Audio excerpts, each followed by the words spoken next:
The golden calf. When the people saw that Moses was so long in coming down from the mountain, they gathered around Aaron and said, "Come, make us gods who will go before us. Ask for this fellow Moses, who brought us up out of Egypt. We don't know what has happened to him." Aaron answered them, "Take off the gold earrings that your wives, your sons, and your daughters are wearing, and bring them to me." So all the people took off their earrings and brought them to Aaron. He took what they handed him and made it into an idol cast in the shape of a calf, fashioning it with a tool. Then they said, "These are your gods, Israel, who brought you up out of Egypt."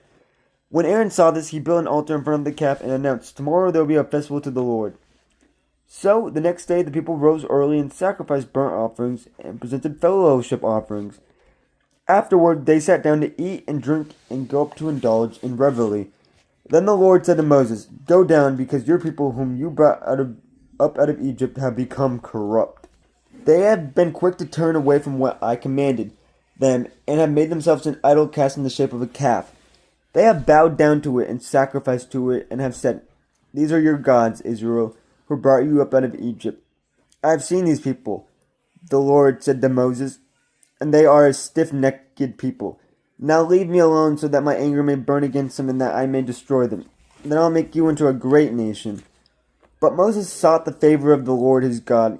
"Lord," he said, "why should your anger burn against your people, whom you brought out of Egypt with great power and a mighty hand?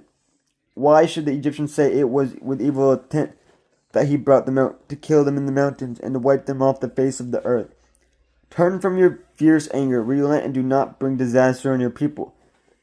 Remember your servants Abraham, Isaac, and Israel, to whom you swore by your own self, 'I will make your descendants as numerous as the stars in the sky, and I will give your descendants all this land I promised them, and it will be their inheritance forever.'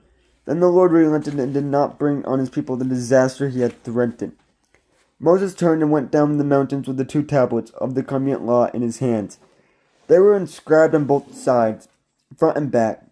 The tablets were the work of God. The writing was the writing of God, engraved on the tablet. When Joshua heard the noise of the people shouting, he said to Moses, 'There is the sound of war in the camp.' Moses replied, 'It is not the sound of victory. It is not the sound of defeat. It is the sound of singing that I hear.'